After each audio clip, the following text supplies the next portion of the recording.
The First World War is remembered for its trenches, its endless suffering, and the millions of lives lost in a brutal stalemate that stretched across Europe.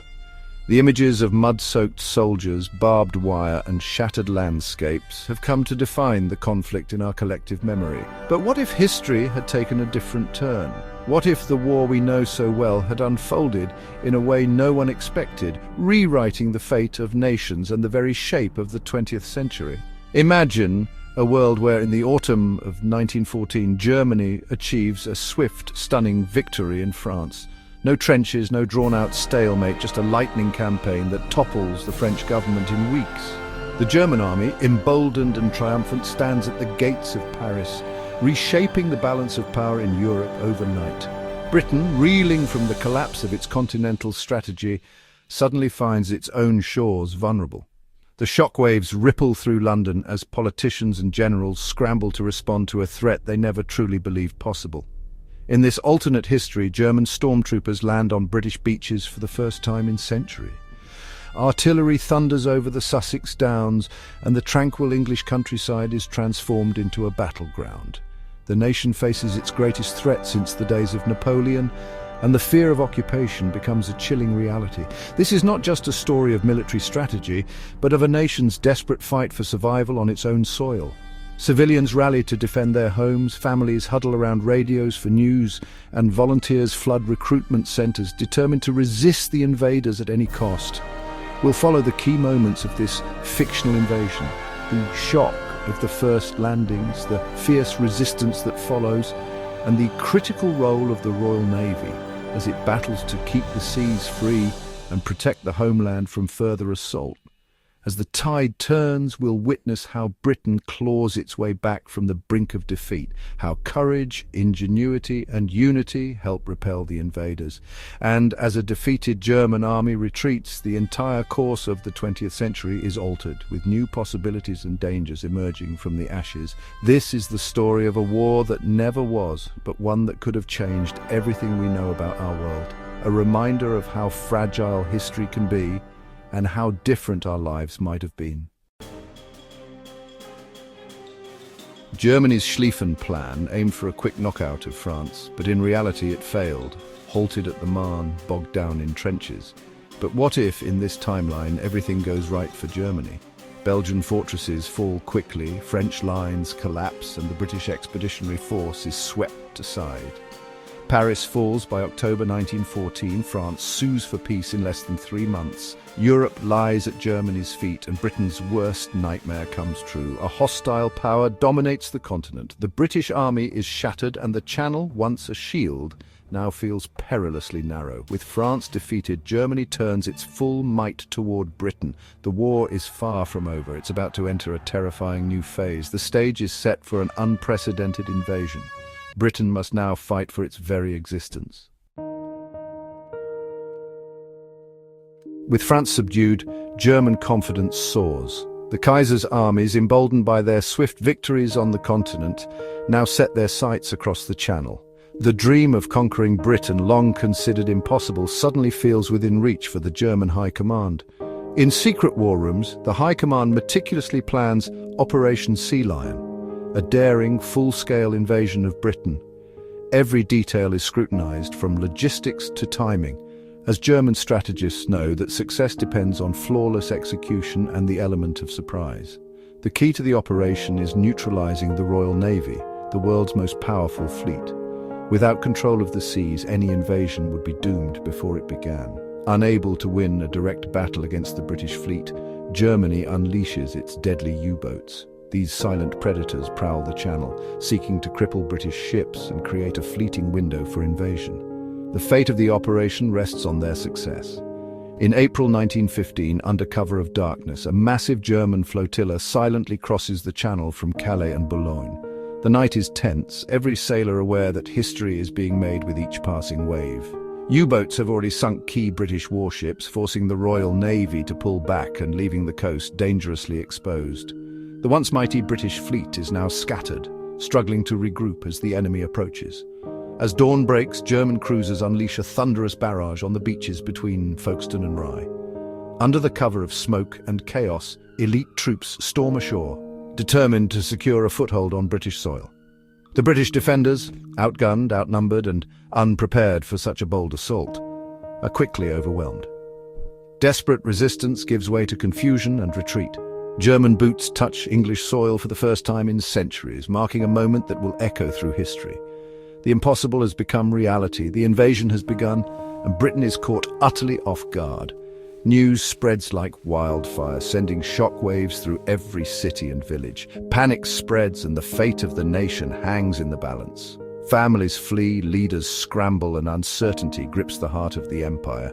The world watches in disbelief as the unimaginable unfolds. Allies and enemies alike hold their breath, knowing that the outcome here could change the course of history. The battle for Britain has truly begun, and its outcome will shape the destiny of nations for generations to come. The German landings are swift and brutal, catching the British defenders completely off guard.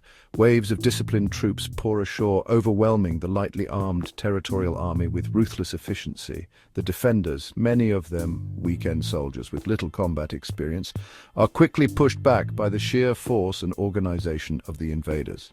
The sound of gunfire and the chaos of battle echo along the coast, as the British struggle to mount any meaningful resistance. Towns like Hythe and Dymchurch fall within hours, their streets eerily deserted as terrified civilians flee for their lives. Panic sweeps the nation, spreading faster than the news itself. Families abandon their homes, clutching what little they can carry, as rumors of atrocities and advancing enemy columns ripple through the countryside.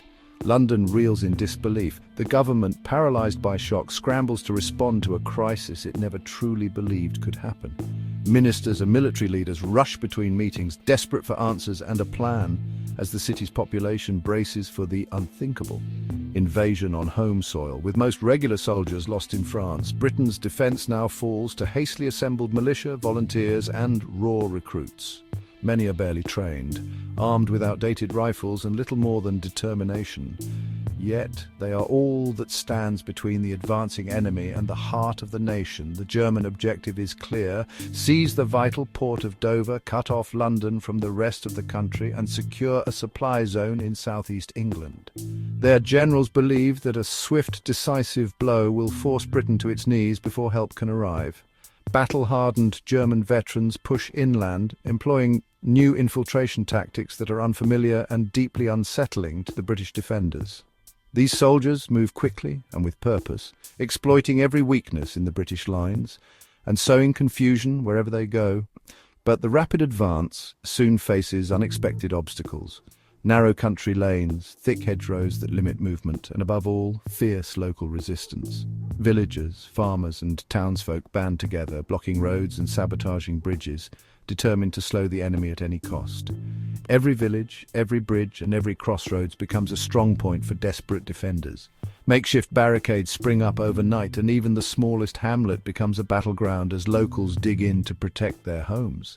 The unfamiliar terrain slows the Germans, and their supply lines begin to strain under the pressure. Muddy roads, sabotaged railways, and constant harassment by local partisans make it increasingly difficult to keep the advancing troops supplied. The invasion is no longer a blitz, it's become a grinding, brutal fight for every inch of ground. Both sides suffer heavy losses as the countryside is transformed into a patchwork of skirmishes and desperate last stands. Britain's homegrown resistance is just beginning, fueled by a fierce determination to defend their land, their families, and their way of life, no matter the odds. Shock turns to resolve as Britain unites to repel the invaders. Parliament forms a national government, Kitchener's recruitment drive explodes as volunteers flood in. Factories shift to non-stop war production and the Empire rallies. Canadian and Australian troops arrive to bolster defences. Local defence volunteers harass German lines, sabotage roads and provide vital intelligence. The entire population joins the fight, turning southeast England into hostile ground for the invaders. German advances stall as partisan attacks multiply. Every act of aggression only hardens British resolve. The invasion, meant to be swift, bogs down into a bloody struggle. The Germans are trapped in a battle for every field and hedgerow.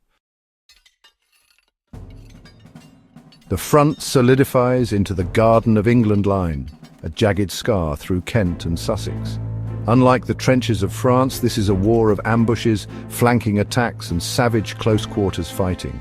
British and Commonwealth troops, led by General Smith-Dorrien, used the terrain to their advantage, making the Germans pay for every yard. Canadians and Australians excel in this brutal, fluid combat. The Germans launch costly offensives for key towns like Maidstone, but British resistance is fierce. Villages are reduced to rubble, positions change hands repeatedly. German supply lines falter, ammunition runs low and casualties mount. British morale holds strong. New volunteers fill the ranks, determined to defend their homeland. The attritional battle grinds on, and Germany, isolated and undersupplied, cannot win. The tide is turning against the invaders. As the land battle rages, the Royal Navy regroups and adapts.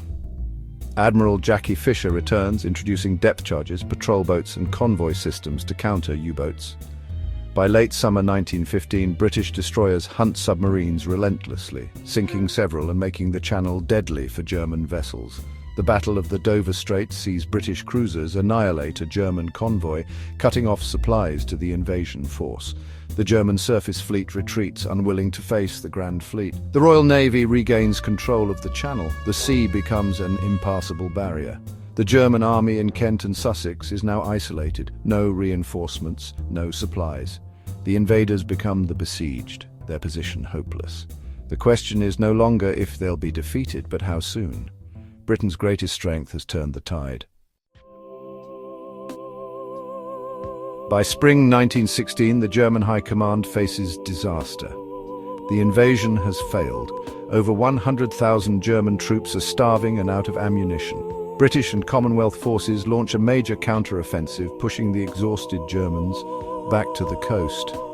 A desperate evacuation begins, a German Dunkirk under fire from British artillery and the Royal Flying Corps. Nighttime rescues are chaotic. Many Germans are killed, wounded or captured as the perimeter collapses. By mid-1916, the last German soldier leaves English soil, leaving behind devastation and thousands of prisoners. Britain is victorious but deeply scarred. The defense of the homeland becomes a national legend. Germany suffers its first major defeat, its prestige shattered. The war's character and the world's future has changed forever. Britain's bloody victory leaves deep scars and reshapes global history. Traumatized, Britain turns inward, wary of future continental entanglements. Germany's humiliation weakens its war effort and sows seeds of future resentment.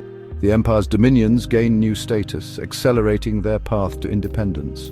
Britain's relationship with the US cools, having survived without American help. The horrors of trench warfare are avoided, but a new trauma haunts the nation, the memory of war on English soil. British identity and imperial bonds are transformed, and the geopolitical landscape is forever altered. The world avoids one set of horrors, but new dangers and tensions emerge, reminders that history's alternate paths are never free of consequence.